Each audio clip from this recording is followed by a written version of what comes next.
देहात में, हमारे रीति रिवाजों में, हमारी परंपराओं में, हमारे संस्कार में इसे शुभ माना जाता है, शगुन के तौर पर। अब आप कहेंगे 51 की चर्चा क्यों? दरअसल आज 51वां दिन हो गया है किसान आंदोलन को।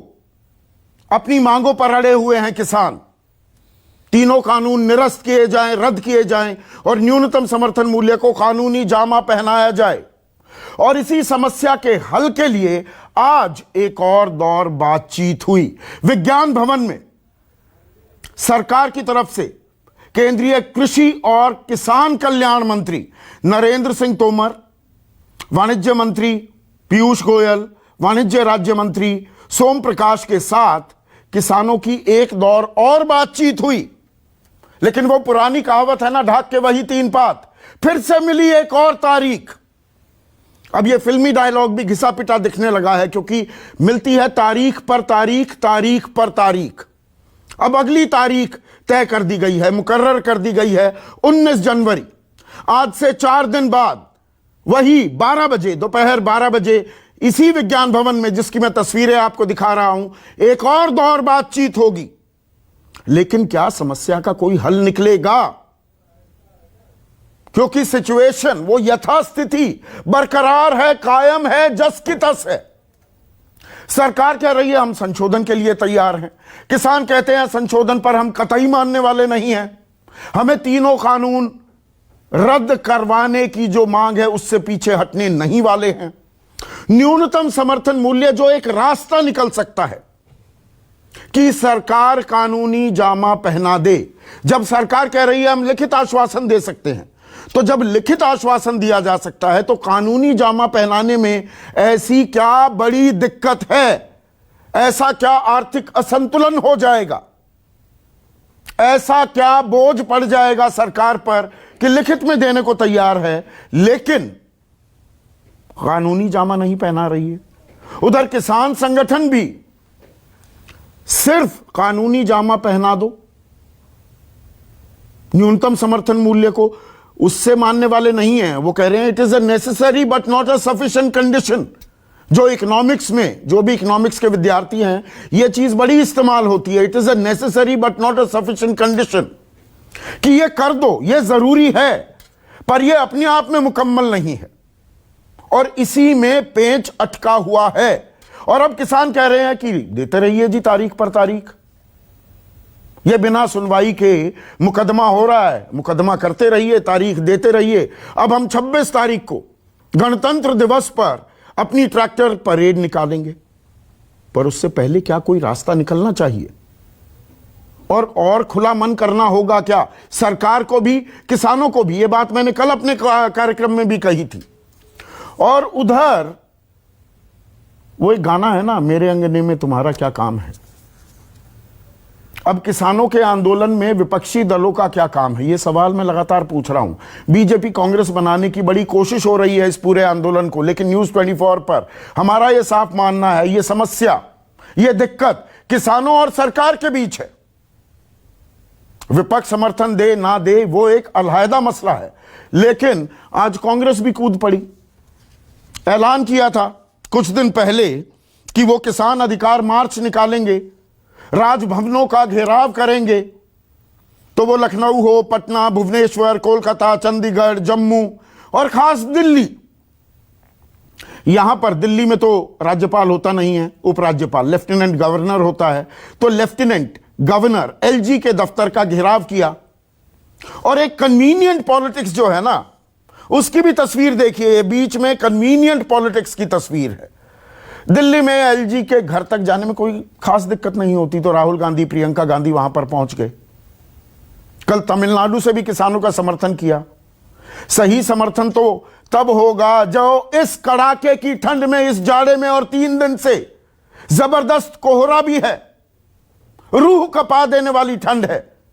1.5 से 2 डिग्री तो दिल्ली का तापमान भी आ गया है। वहां पर किसान डटे हुए हैं, अड़े हुए हैं, उनके साथ नहीं जाकर कोई बैठेगा। यह विपक्षी दलों की ही बात नहीं है, सत्ता पक्ष भी इनसे बात नहीं करेंगे। प्रधानमंत्री मोदी भी गुजरात के किसानों से बात करते हैं, रायसेन के किसानों से बात करते हैं। 25 तारीख को, 25 दिसंबर की बात कर रहा हूं, 7 राज्यों के किसानों से बात करते हैं। लेकिन जो किसान आंदोलित हैं उनसे कोई राब्ता नहीं रखता है या उनके साथ बैठिए ना, समझ में आएगा कि आंदोलन कितनी मुश्किलों से ये कर रहे हैं। और सुप्रीम कोर्ट ने भी ये बात कही है, महिलाओं को, बुजुर्गों को, बच्चों का इसमें कोई काम नहीं होना चाहिए, लेकिन डटे हुए हैं, अड़े हुए हैं, पर इनके साथ कोई नहीं जाता। पर सियासी जो जमीन खोदी है विपक्ष ने, उसे भी वापस हासिल करने का एक जरिया बना रहे हैं क्या इस किसान आंदोलन को विपक्ष? यह भी सवाल है और यह भी मैं आज पूछूंगा। लेकिन पहले आपको सुना दूं नरेंद्र सिंह तोमर क्या कह रहे हैं, अभी भी आशान्वित है। राकेश टिकैत 2-2 क्या कह रहे हैं और राहुल गांधी ने क्या कहा, पहले सुनिए। यूनियन और सरकार दोनों ने मिलकर ये तय किया कि 19 जनवरी को दोपहर 12 बजे पुनः चर्चा करेंगे। मुझे आशा है कि जो चर्चा आज हुई है, यूनियंस उस चर्चा को आगे बढ़ाने का प्रयत्न करेंगी। हमने उनको ये भी कहा है कि वो चाहें तो अपने बीच में एक अनौपचारिक समूह बना लें, जो लोग ठीक प्रकार से कानून पर बात कर सकते हैं। बैठक में सरकार नहीं मान रही, अभी मान नहीं रही सरकार, तो गतिरोध कैसे खत्म होगा? और हम क्या खत्म कर रहे हैं? हमने कहा कि हम गतिरोध खत्म करेंगे?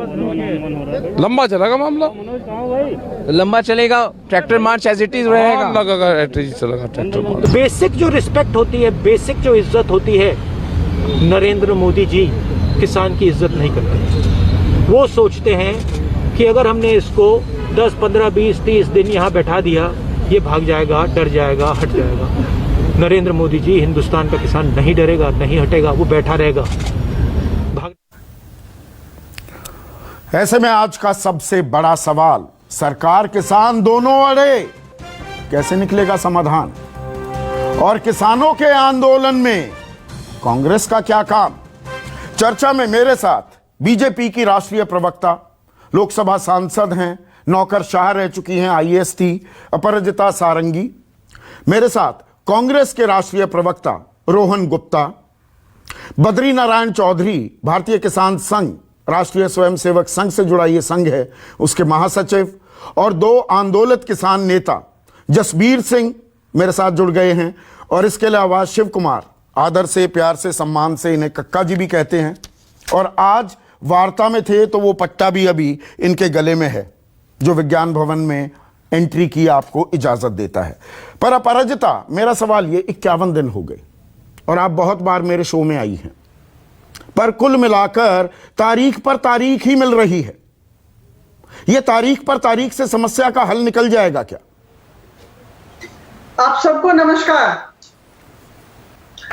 दुर्भाग्यवश आज जब नवे दौर की बातचीत हुई, हम फिर असफल रहे, किसी भी निर्णायक स्थान पर नहीं पहुंच पाए हैं, और मुझे लगता है कि कुछ लचीलेपन की जरूरत है। बहुत ही विनम्रता के साथ मैं कहना चाहूंगी कि हमारे किसान संगठनों के प्रतिनिधि जब टेबल पर बातचीत करने के लिए आते हैं तो उन्हें सकारात्मक मनोवृत्ति को लेकर आना चाहिए। एक दूसरा, थोड़ा लचीलापन होना चाहिए। रिजिडिटी अगर हुई तो समाधान नहीं होगा।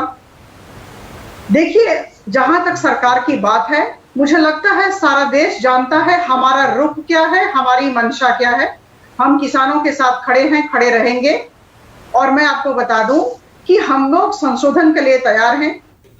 हम न्यूनतम समर्थन मूल्य के लिए लिख कर देने के लिए तैयार हैं, और मुझे लगता है कि इस सिचुएशन में, इस परिस्थिति में हमारे अन्नदाताओं के जो प्रतिनिधि आते हैं वो भी ऐसा ना कहें कि इन्हें रिपील किया जाए। हमें बीच का रास्ता खोजना होगा। मुझे लगता है सर्वोच्च न्यायालय में जब मामला दर्ज है और सर्वोच्च न्यायालय चाह रही है कि एक पैनल बैठेगा और पैनल में दोनों नहीं, पैनल की बखियां उधड़ गई हैं। अपराजिता, आपको मालूम है ना पैनल वो कहां से बना? स्वतः सुप्रीम कोर्ट ने उस पैनल की घोषणा कर दी, और उस पैनल में से अब भूपेंद्र सिंह मान ने इस्तीफा दे दिया, ये कहते हुए वो किसानों के हितों के लिए प्रस्थान कर रहे हैं इस कमेटी से। मतलब कहने का यह हुआ कि यह कमेटी किसानों के हितों को अनदेखा कर देगी। उनके हितों का संज्ञान नहीं लेगी। अनिल घड़वत भी कह रहे हैं मैं तो किसानों के साथ आकर अब प्रदर्शन करूंगा। हो सकता है 1-2 दिन में वो भी इस कमेटी से बाहर निकल जाएं। तो कमेटी तो नॉन स्टार्टर हो चुकी है। मैं कहूंगी भूपिंदर सिंह मान कमेटी से निकलना उनका निजी निर्णय था।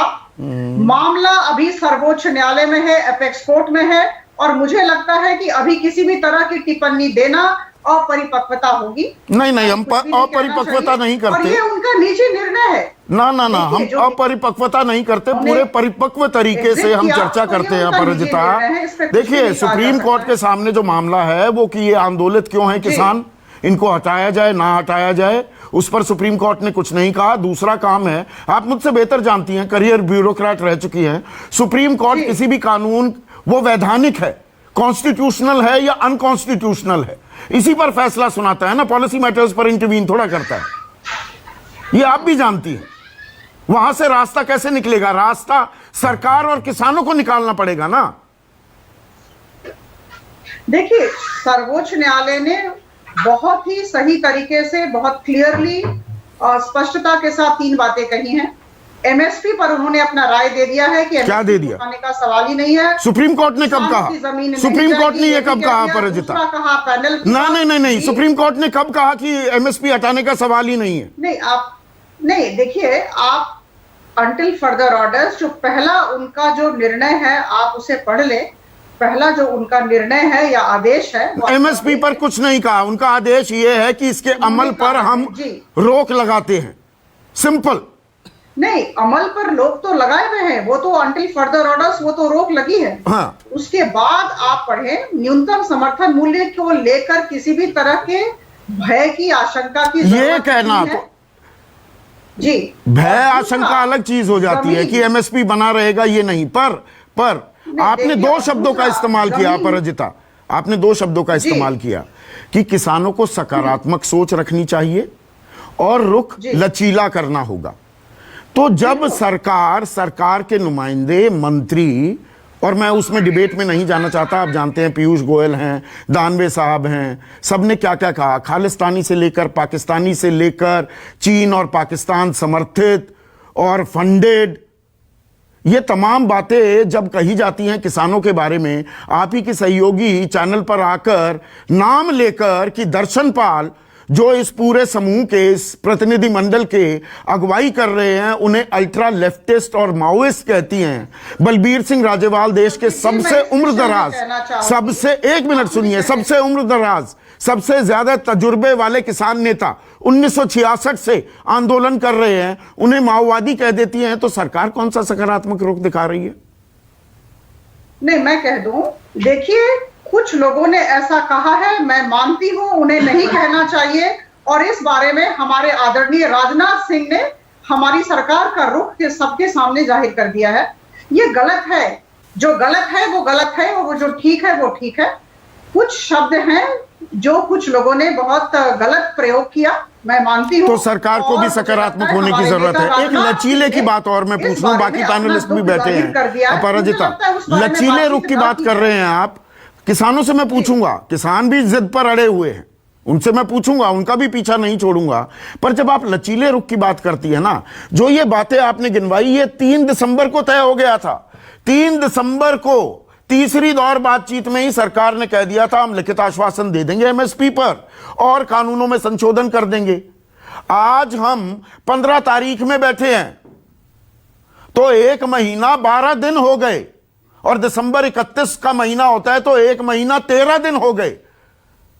स्थिति तो जस की तस है। सरकार ने लचीला रुख कहां अपना लिया? अगर लिखित आश्वासन दे रहे हो आप एमएसपी पर, कानूनी जामा पहना दो।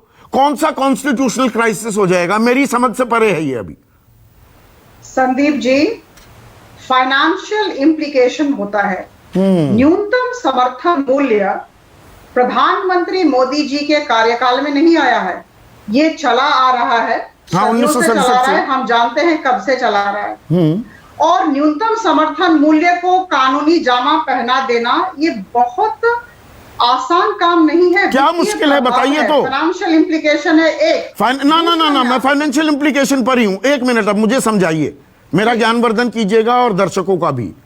सारा एमएसपी पर खरीदी तो सरकार नहीं करती, सरकार करेगी। प्रधानमंत्री बोलते हैं, गृह मंत्री अमित शाह ने बोला, आपके अध्यक्ष जेपी नड्डा ने बोला कि अरे भाई मंडी में बेचना है, मंडी में बेचो, ऊपर के दाम मिलेंगे तो बाहर बेच दो। तो ऊपर के दाम की बात हो रही थी, तो फ्लोर सीलिंग लगाने में ये फाइनेंशियल इंप्लीकेशन, ये आर्थिक बोझ किसके कांधे पड़ रहा है? किसी के भी नहीं। आप तो कहते हैं ऊपर ही बिकेगा। प्रोक्योरमेंट होता है, जब सरकारी प्रोक्योरमेंट की अपनी सीमाएं होती हैं। नहीं तो कंपनियां, निजी कंपनियां खरीदेंगी ना, एमएसपी से नीचे ना खरीदें। मतलब आप मान रहे हैं कि निजी कंपनियां एमएसपी से नीचे खरीदेंगी, इसीलिए कानूनी जामा नहीं पहना रहे? नहीं, हम चाहते हैं कि हमारा किसान स्वतंत्र हो, सशक्त हो। बिल्कुल, हम भी चाहते हैं। बात देना चाहती हूँ, हमारे किसान भाई भी मौजूद हैं पैनल में, मैं कहना चाहूंगी, मैं एक उदाहरण देना चाहती हूँ। संदीप जी, मुझे जरा सा आप 30 सेकंड का मौका। बिल्कुल लीजिए ना।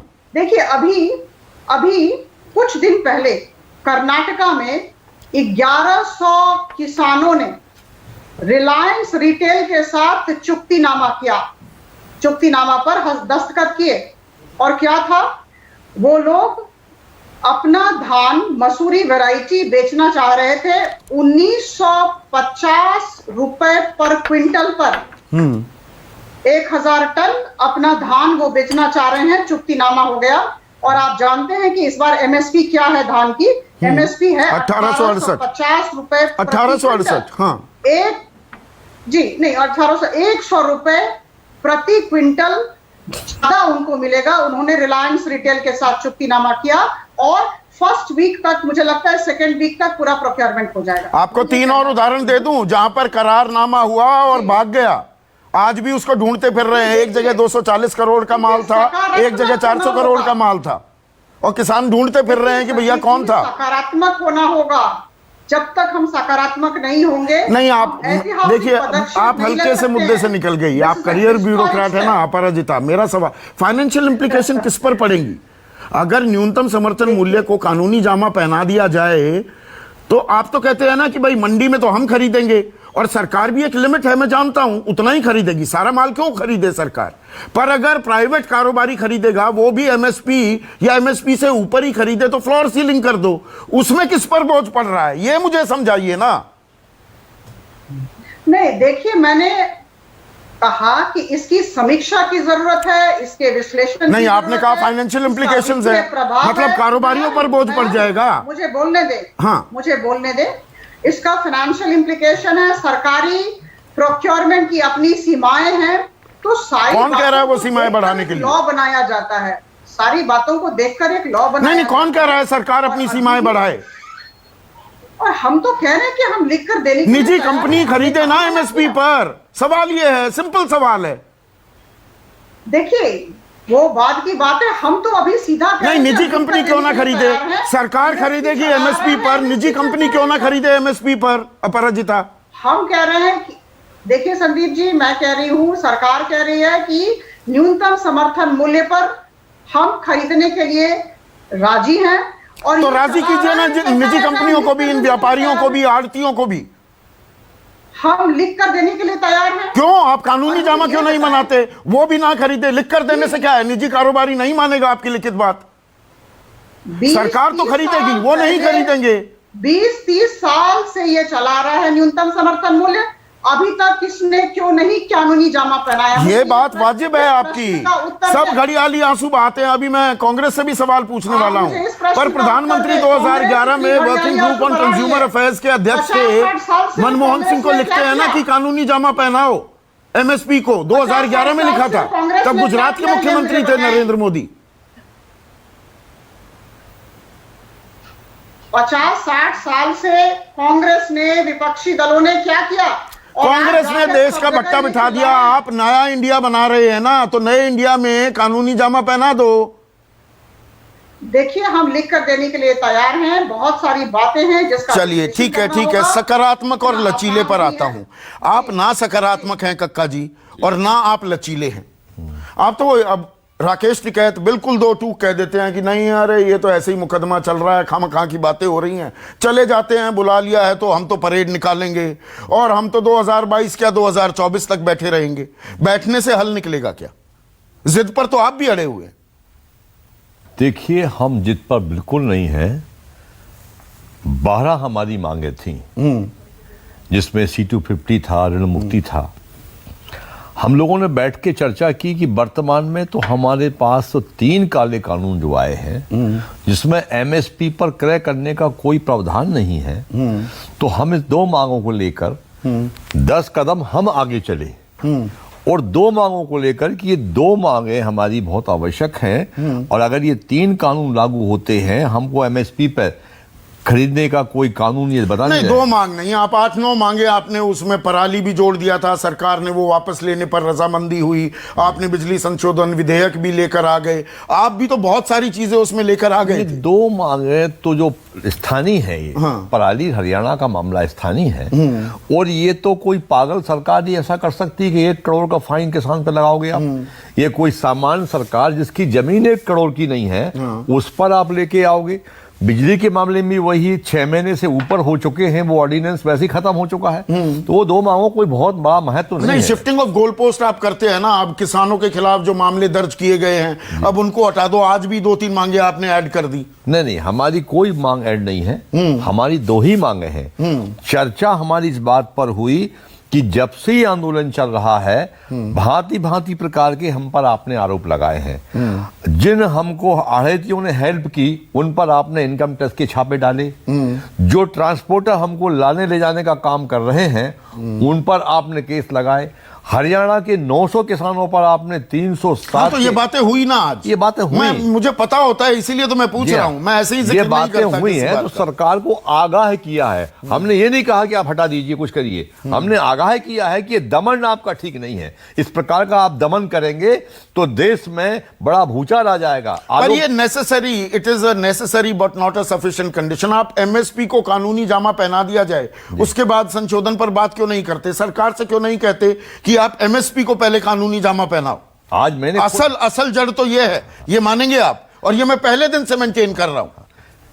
आज मैंने ही बात रखी थी कि हमको तोमर साहब आप ये बताइए कि MSP को हम तीसरे राउंड से ले रहे हैं। आप कहते हैं कि हम तैयारी से नहीं आए हैं, इसमें वित्त विभाग, अन्य विभागों का सामंजस्य करना पड़ेगा, अगली बैठक में लेंगे, फिर अगली बैठक में लेंगे। आज मैंने बहुत साफ कहा कि आप इससे भाग क्यों रहे हैं, MSP पर चर्चा पर क्यों आप भाग रहे हैं, ये ठीक नहीं है। तो उन्होंने कहा छोटी कमेटी बना लेते हैं। नहीं, उनका तो साफ मतलब ये कहना हुआ कि एक इनफॉर्मल ग्रुप बना लो, मतलब आप सब लोगों को कानून की पूरी समझ नहीं है, जिनको समझ है उनका ग्रुप बना लो। जी, उसका जो उनका भाव है वो भी हम समझ रहे हैं। इनफॉर्मल ग्रुप का क्या मतलब है। और साथ में ये भी कहा कि छोटी कमेटी नहीं, तो MSP पर क्या कहा गया सरकार की? MSP पर उन्होंने कहा कि इसको अगली बैठक में बात कर लेंगे, अगला एजेंडा हम तय कर लेते हैं। आप MSP पर अगर सरकार कानूनी जामा पहनाए तो रास्ता निकलता दिखता है? देखिए, हम डायरेक्ट सवाल पूछ रहा हूं मैं। बिल्कुल रास्ता नहीं निकलेगा। रास्ता पे हमारे दोनों हैं कि जब तक वो 3 काले कानून नंबर 1, यही तो जिद हो गई। फिर ये जिद नहीं है भाई साहब, उसमें कोई चीज हमारे पक्ष की नहीं है। सारी चीजें हमारे खिलाफ है। आप जितने संशोधन करना चाहते हैं उतने करवाइए, MSP अगर मान जाए सरकार। एक संशोधन पे आज बात हुई थी, एक सज्जन ने क्वेश्चन कर दिया था, उस पर बात हुई कि 1955 का जो अधिनियम है जमाखोरी कालाबाजारी का, एसेंशियल कमोडिटीज, हाँ जी, तो उसको क्या आप हटाएंगे, ये क्वेश्चन किया। तो पीयूष गोयल जी ने उसकी वकालत की कि वो तो बहुत अच्छा है। हमने कहा कि व्यापारी को उसमें जमा करने पर कोई लिमिट नहीं है, ना समय की ना क्वांटिटी की, पर किसान की लिमिट आप क्यों तय करते हैं? तो वहां वो थोड़ा सा हड़बड़ाए भी, तो कहीं और ले गए और कहा कि FCI बहुत अच्छा है। तो हमने FCI के बारे में बताया, 1 मिनट लूंगा केवल, कि 2014 में जब सत्ता आपने संभाली थी तो FCI पर 90,000 करोड़ का कर्जा था। आज 3.5 लाख करोड़ का कर्जा FCI पर है, आपने उसको पैसा नहीं दिया। अब ये 3.5 लाख करोड़ का जो कर्जा है, ये कहां से पटाएंगे आप? और जब तक FCI ये बर्बाद हो चुका है, क्या FCI को, वो तो शांता कुमार कमेटी रिपोर्ट ने कहा था FCI को डिसमेंटल करो। हाँ, तो ये आपका डर है कि वो डिसमेंटल हो जाएगा, सरकारी खरीदी कैसे होगी, और ये जो PDS सार्वजनिक वितरण प्रणाली है हमारी, ये भी धाराशाही हो जाएगी। तो वही मैंने जो 80 करोड़ लोगों को 5 किलो गेहूं या चावल और 1 किलो दाल मिल रही है, हाँ, वो कैसे मिलेगी? वही मैंने पूछा कि क्या इसका बेचने का इरादा है, तो बोले नहीं, कोई बेचने का इरादा नहीं है। बद्री नारायण चौधरी, आप पहले दिन से ये मेंटेन कर रहे हैं कि एमएसपी पर सरकार से कानूनी गारंटी ले लें किसान तो कोई समाधान निकलेगा। यहां पर मैंने इसीलिए डिटेल में अपराजिता से भी सवाल पूछे और कक्का जी से भी। आपको लगता है कि वो एक मीटिंग ग्राउंड हो सकता है या उसे अवॉइड कर रही है सरकार?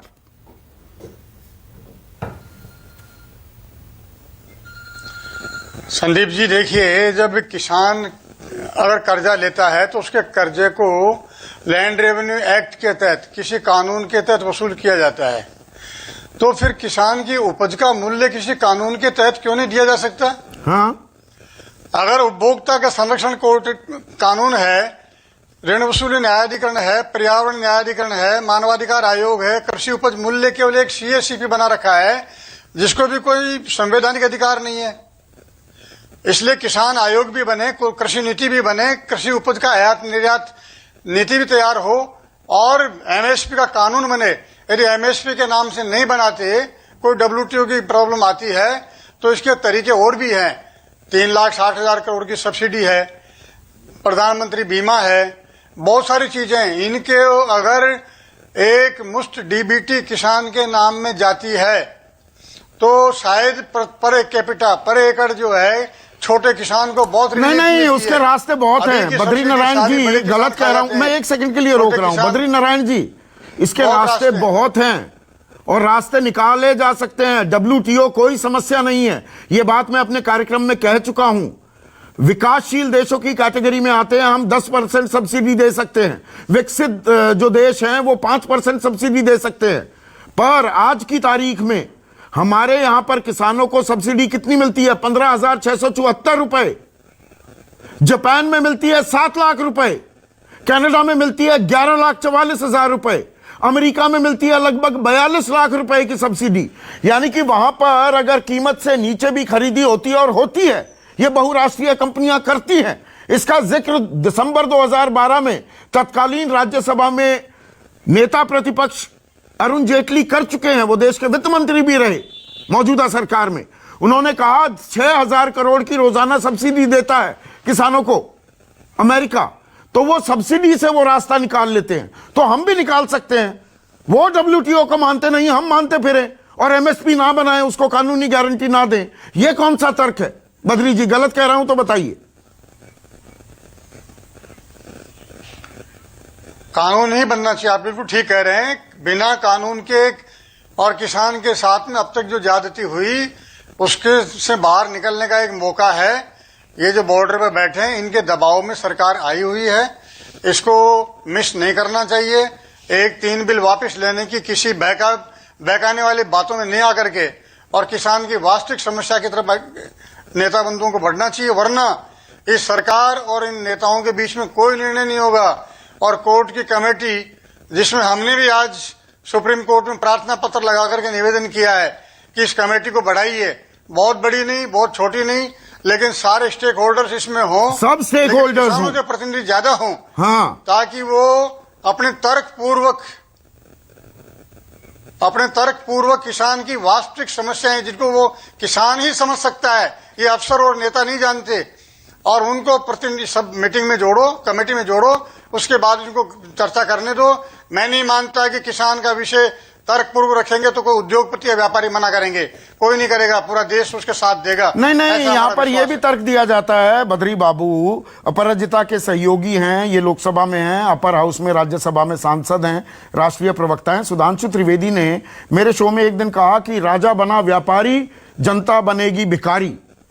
तो राजा व्यापारी नहीं बनना चाहिए। तो ये तेल, जो ये पेट्रोल डीजल के दाम 13 बार ये एक्साइज ड्यूटी बढ़ा देते हैं, एक दफा में 9 रुपए एक्साइज ड्यूटी बढ़ा देते हैं, तो ये तेल के खेल में तो व्यापारी बन जाए, किसानों को वाजिब कीमत देने पर कहने लगे ना जी, राजा नहीं बनेगा व्यापारी, वरना जनता बन जाएगी भिखारी। ये कौन सा अर्थशास्त्र है? नहीं, हमने तो कोई राजा को व्यापारी बनने के सुझाव नहीं दे रहे, वो तो उनकी गरज है पीडीएस के तहत खरीदारी की, इसलिए वो खरीदते हैं। हाँ। हम तो ये चाहते हैं कि कानून के अंतर्गत और किसानों की लागत जो जेब से खर्च हो रही है वो उनको अवश्य दी जाए, वो नहीं छोड़ेगा उसको, वो नहीं छोड़ेगा। रोहन गुप्ता, आपको लगता है समाधान कहीं निकलेगा? ये देखिए 3 दिसंबर से हम वही तर्क सुन रहे हैं। 3 दिसंबर और 15 जनवरी में कोई फर्क नहीं है, नया साल भी आ गया। वही बात थी 3 दिसंबर को जो आज हम चर्चा कर रहे हैं। देखिए, मुझे लगता है कि ये मीटिंग के नाम पे हमारे अन्नदाता के साथ चीटिंग हो रहा है।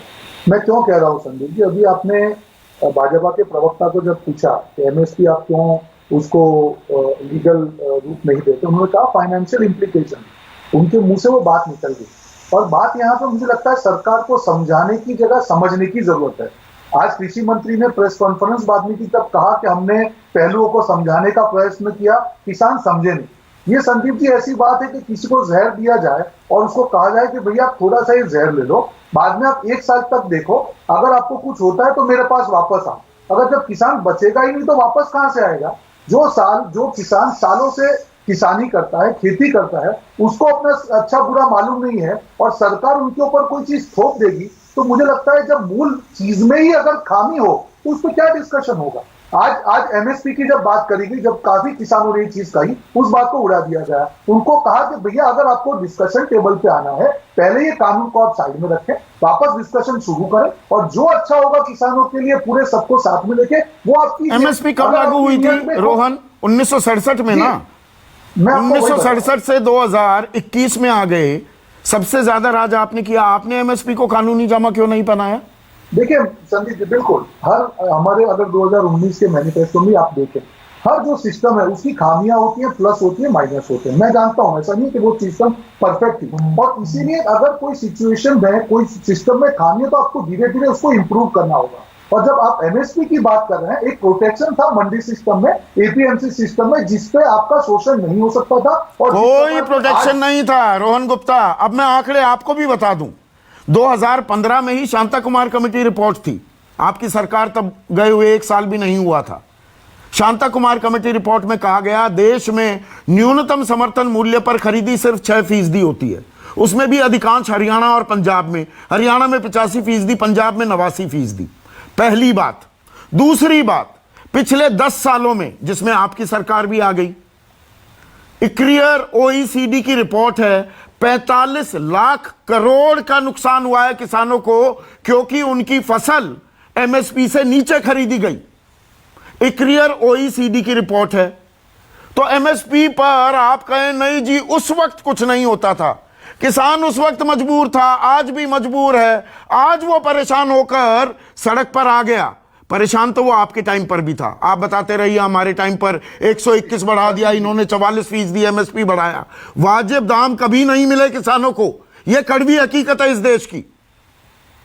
देखिए संदीप जी, आपने कहा बिल्कुल सही बात है कि कोई भी सिस्टम होती है। मैं ये नहीं कहूंगा कि एमएसपी पे सारा माल खरीदा जाता था, पर अगर एमएसपी 145% बढ़ाई जाती है, उसमें इंक्रीज किया जाता है, 6% लोगों की तो बिकी। कुशन, सुनिए, मैं आपको वही बता रहा हूँ, उसमें कुशन तो है। अगर मैं उसको इंक्रीज ही 25-50% करूंगा, कहां पे प्रोटेक्शन है? और आप देखिए, जब ये सरकार आई थी, कॉस्ट प्लस 50% की बात की थी, वो बात कहां पे चली गई? बोनस देने की बात की। पहली बार हुआ इस सरकार ने किसी भी प्रकार के बोनस देने से पूरा इनकार कर दिया, बोनस को कैंसिल कर दिया। वो जाने दीजिए, जमीन अधिग्रहण का कानून लाया गया, उसमें जमीन छीनने का प्रयास किया। ये कांग्रेस बीजेपी नहीं है। संदीप जी, 1 मिनट देखिए, मैं नहीं करता ना, 1 मिनट ना, बात सुनिए। हमें जड़ में जाना होगा। 1 minute Rohan, hear me out Rohan. जड़ में जाना होगा समस्या के। जय किसान का नारा दे गए थे लाल बहादुर शास्त्री। 1970 से 2015 के बीच एक स्टडी की गई, 45 साल के बीच किस समुदाय की, किस वर्ग की आय कितनी बढ़ी। किसानों की आय 45 साल में 19 गुना बढ़ी। एक सरकारी कर्मचारी की तनख्वाह भी 150 गुना से ज्यादा बढ़ गई। सरकारी कर्मचारी की भी 200, 300, 400 गुना सबकी आमदनी बढ़ गई, और किसान को कहते हो जय किसान, और उसकी आमदनी बढ़ी 19 गुना। आप भी शामिल हैं इसमें, बीजेपी भी है। बिल्कुल संदीप जी, मैं मेरी बात कंप्लीट कर दूं और आपका जवाब उसमें मुझे लगता है मिल जाएगा। मैंने कहा कि 2019 में जब हमारा मैनिफेस्टो था, हमने ये सारी परिस्थितियों को करके हमने 2 वादे किए कि एपीएमसी जो एक्ट है उसको हम लोग उसमें सुधार लाएंगे और एपीएमसी को हम फार्मर के पास में ले जाएंगे, जिसको उसको ज्यादा दूर ना जाना पड़े और उसको अच्छा मूल्य मिले। देखिए, हर सिस्टम में सुधार कर करके उसको सिस्टम को बनाया जाता है। 70 से सुधार नहीं हुआ, पौने पौने दाम मिलते रहे हैं किसानों को। किया हमने, किसानों को सुनिए और यहाँ पर नैरेटिव चलता है टीवी स्क्रीन पर। बिल्कुल नहीं संदीप जी, जब हमारी सरकारें थी किसानों का ऋण भी हमने माफ किया, एमएसपी 150%। 45 साल में 19 गुना आमदनी बढ़ी, पिछले 4 सालों में 0.44% इनकम बढ़ी है किसानों की। कह देते हैं दुगनी आय हो जाएगी। काला सूट गुलाबी अखबार वाले सारे चैनल पर, अरे किसान तो पजीरो चलाते हैं, मर्सिडीज चलाते हैं, जीन्स पहनते हैं, अंग्रेजी बोलते हैं, इनकम टैक्स देते नहीं अपनी आमदनी पर। 86% किसान इस देश में 2-4 बीघे वाले छोटे मझोले किसान हैं। ये नहीं बताएगा कोई। गलत बोल रहा हूं तो बताइए। रोहन, आप ही से है सवाल जी। आवाज आपकी बीच में एक रिपीट करेंगे प्लीज सवाल। मैं ये कह रहा हूं कि ये काला सूट गुलाबी अखबार वाले यहां पर बताते रहेंगे किसान तो भाई धनाढ्य हैं, लैंडलॉर्ड्स हैं, मित्सुबिशी पजीरो चलाएंगे, लैंड क्रूजर चलाते हैं, अंग्रेजी बोलते हैं, जीन्स पहनते हैं, इनकम टैक्स भी नहीं देते, मालूम ही नहीं, या बताना भूल जाते हैं। मालूम तो इन्हें अच्छा खासा है। 86% किसान इस देश में 2 हेक्टेयर से नीचे वाले किसान हैं। 8,600 रुपए की उनकी मासिक आय है। आप घर में मेड भी रखते हैं 8,600 रुपए की, इनको बता देते हैं लैंडलॉर्ड्स। बिल्कुल संदीप जी, आपकी बात बिल्कुल सही है और बड़ी दुर्भाग्यपूर्ण चीज है। इतने दिन से अगर किसान रोड पे बैठे हैं, किसान ऐसे ही नहीं बैठे हैं। और संदीप जी, आपने एक सवाल पूछा कि 3 कानून, अगर आप तीनों कानून को साथ में देखेंगे, जो एसेंशियल कमोडिटी एक्ट का जो कानून है उससे सरकार की मंशा दिखती है कि वो जो होर्डिंग की क्वांटिटी की जो हटाने का ट्राई किया, इसका मतलब क्या? अरे मंशा ही तो, मैं मंशा का ही खुलासा कर रहा हूं। मंशा आपकी क्या थी या बीजेपी की क्या है? घड़ियाली आंसू बहाए जाते हैं तभी राहुल गांधी। अब 1 मिनट, अब मैं खालिस राजनीतिक सवाल पर आ रहा हूं। एलजी के दफ्तर का, अनिल बैजल के दफ्तर का घेराव करने का वक्त मिल जाता है राहुल गांधी को, प्रियंका गांधी को। बड़ा कन्वीनियंट है ना, दिल्ली में ये एलजी का दफ्तर।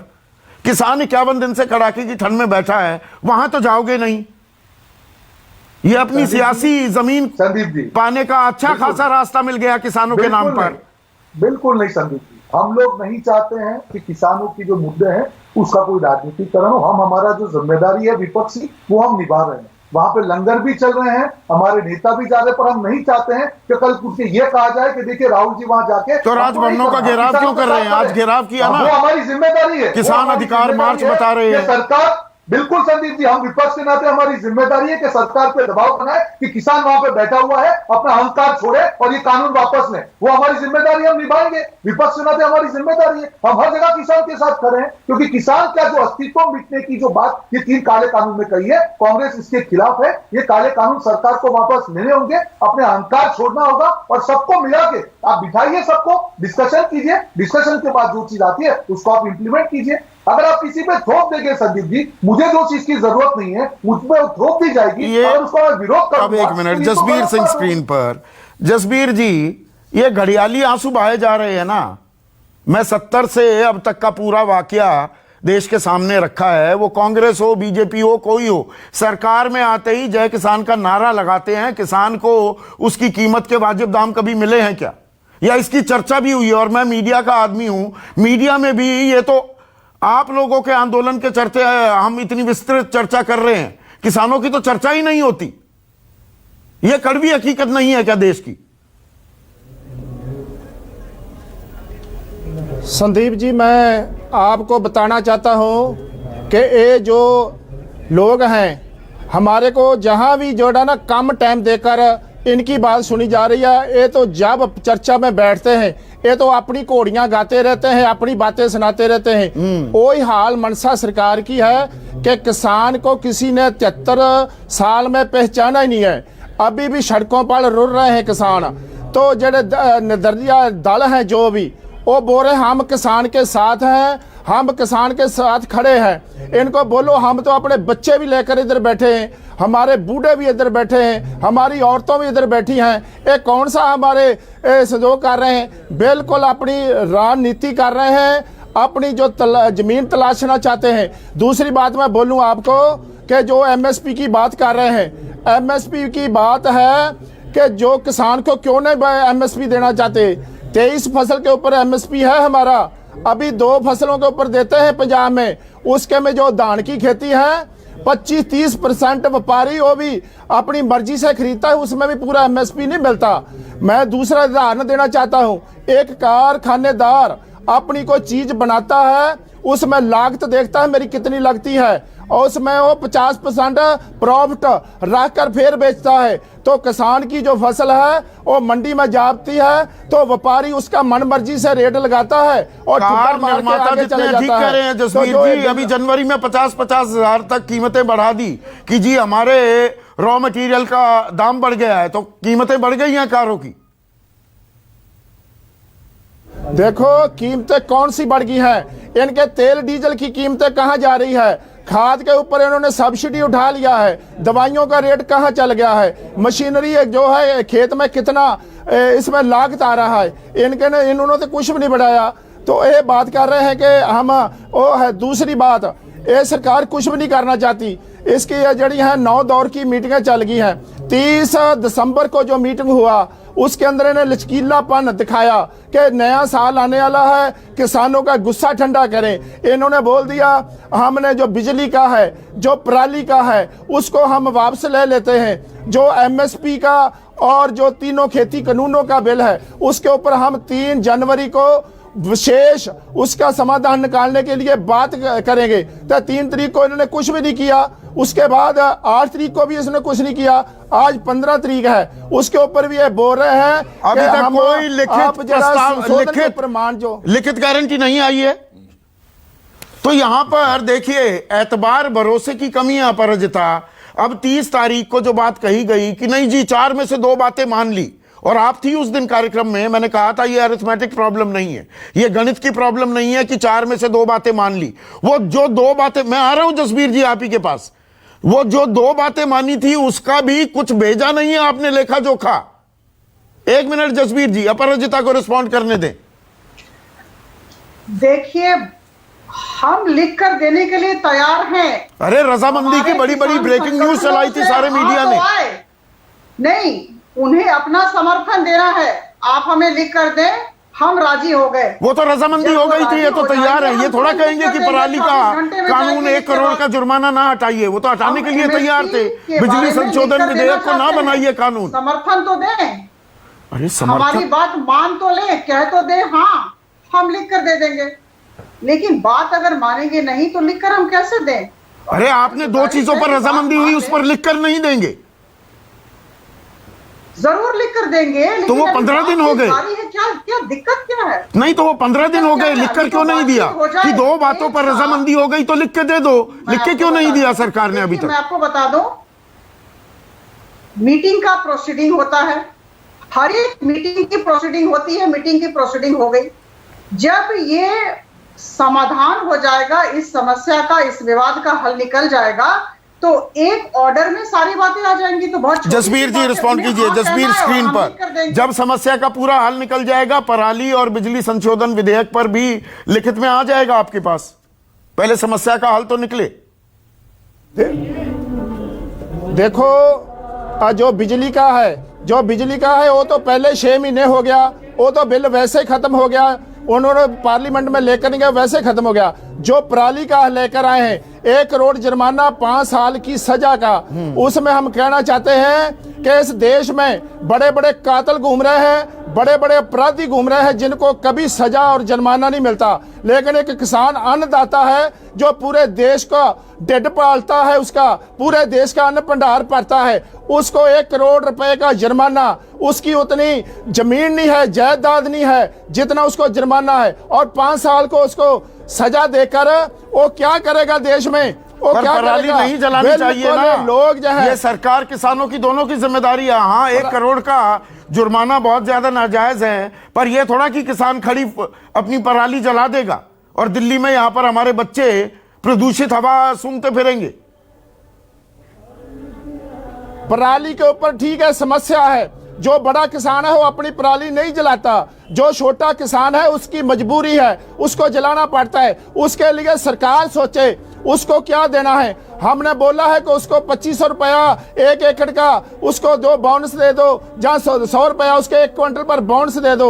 हम कहना चाहते हैं कि किसान 10 दिन पराली जलाता है और पूरे दिल्ली तक उसके प्रदूषण का रौला पड़ जाता है, लेकिन जो फैक्ट्रियां हैं, इतनी इतनी फैक्ट्रियां हैं, वो कितना कितना प्रदूषण, गाड़ियां कितना कितना प्रदूषण निकालती है। किसान 6 महीने ऑक्सीजन देता है हरी फसल के साथ, सिर्फ 10 दिन में वो पराली का धुआं जो थोड़ा सा होता है उसके ऊपर किसान के ऊपर इतना बड़ा डंडा कसया जा रहा है। ये बिल्कुल किसान को खत्म करने की नीति है, किसान को। ठीक है, 1 मिनट कक्का जी, दरअसल दिक्कत है एतबार की, भरोसे की। भरोसा कैसे कायम होगा? देखिए, पूरे देश में पहले भी मैंने कहा है कि आज विश्वास का संकट है। किस पर विश्वास करें? 73 सालों में हमको इतना ठगा गया है, इतना छला गया है अलग अलग लोगों के पार्टियों के द्वारा कि अब भरोसा किसी पे होता नहीं है। ये जो कह रहे हैं कि जो पराली वाला कानून है, ये है, इस पे हम आदेश जारी करेंगे, लिख के वाली बात नहीं हुई थी, वो अभी तक आदेश जारी हुआ नहीं है। और हरियाणा का पराली का मामला है, राष्ट्रीय समस्या भी नहीं थी वो। मुख्य मुद्दा ये आया कि हम प्रारंभ से एक ही बात कह रहे हैं कि हमको लिखा पढ़ी, हम 50 साल नहीं, ये भरोसा कायम कैसे होगा? ये भरोसा पहला कदम क्या हो सकता है? सरकार आदेश जारी करे इन दोनों कानूनों को लेकर। हाँ, पराली को लेकर और विधेयक को लेकर। हाँ, आदेश जारी कर, आदेश जारी करेगा। भरोसा कैसे कायम हो? बद्री बाबू 30 सेकंड। इसमें बीच में मैं ये बोल रहा हूं कि सुप्रीम कोर्ट ने पहली बार में आदेश दे दिया कि 100 रुपए क्विंटल बोनस दिया जाए, और जैसे जिस प्रकार हरियाणा ने 7,000 रुपए एकड़ का क्षतिपूर्ति करके लोगों को और वहां से धान पैदा करने के बजाय और डाइवर्ट किया है, इस प्रकार का प्रलोभन दिया जाए या उनको मशीनरियां उपलब्ध करवाई जाए, ये राज्य सरकारों पर डाला हुआ है। पंजाब की राज्य सरकार की जिम्मेदारी बनती है कि वो अपने किसानों को, जो छोटे किसान हैं, उनके लिए सुप्रीम कोर्ट की गाइडलाइंस के हिसाब से सपोर्ट करे। इसमें लिख के देने की जरूरत बची नहीं बाकी। तो मतलब राजनीति हावी हो जाती है, बात यही है। रोहन, भरोसा कैसे कायम हो? पहला कदम क्या हो सकता है? 30 सेकंड। देखिए, मुझे लगता है संदीप जी, भरोसा तोड़ने की शुरुआत सरकार की तरफ से हुई है। अगर ये डिस्कशन करके ये सारी चीजें लाई जाती तो मुझे लगता है कि परिस्थिति ना होती। और ये सरकार अहंकारी है, उसमें सब लोग जानते हैं कि अभी लड़ाई सरकार के अहंकार और किसान के आत्मसम्मान के बीच में है। मुझे लगता है भरोसा कायम करने के पहले, जैसे सुप्रीम कोर्ट ने भी कहा कि इन कानूनों पे हम लोग रोक लगाएंगे, डिस्कशन करेंगे, तो मुझे लगता है ये पहल सरकार को करनी चाहिए। सरकार को कानून वापस लेकर भूल जाना चाहिए। ये बात अहंकार की नहीं है, गलती हर किसी से होती है। अहंकार की बात नहीं है, हट धर्मिता नहीं, ये जिद की बात नहीं है, ये अन्नदाता की बात है। रास्ता तो निकालना होगा, सरकार को भी खुला मन दिखाना होगा और किसानों को भी कहीं ना कहीं खुला मन दिखाना होगा, तभी ये बात आगे बढ़ेगी। वरना ये न्यू इंडिया की और 2021 की ये अच्छी तस्वीर नहीं है कि हमारा अन्नदाता सड़कों पर डटा हुआ हो, अड़ा हुआ हो। आज के लिए बस इतना ही। नमस्कार। सबसे बड़ा सवाल presented by Patanjali biscuit, associate sponsor Servokon geyser, रखे सब कंट्रोल में, policybazaar.com, Amul the taste of India, LIC हर पल आपके साथ, Asian Paints tractor shine, shine वाला पेंट। दुनिया में 2 किस्म की खबरें होती हैं, एक जो आपको दिखाई जाती है, दूसरी जो बनाई जाती है, और फिर होती है तीसरी जो आपको देखनी चाहिए। आपको सच्ची खबरों से दूर रखा गया, गलत हुआ।